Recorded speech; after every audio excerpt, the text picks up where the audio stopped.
বিষ্ণু ইসা ইসলাম একবার সাহাবীদের সাথে কথা বলতেছেন এভাবে হেলান দিয়ে, শুনতেছেন?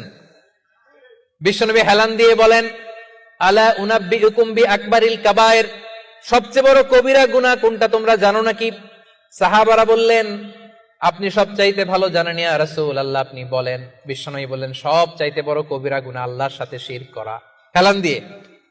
2 নম্বরে উকুকুল ওয়ালিদাইন, মাতা পিতার অবাধ্য হওয়া।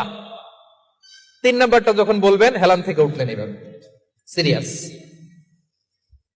3টা কবিরা গুনাহ তোমাদের বলবো না, বলেন।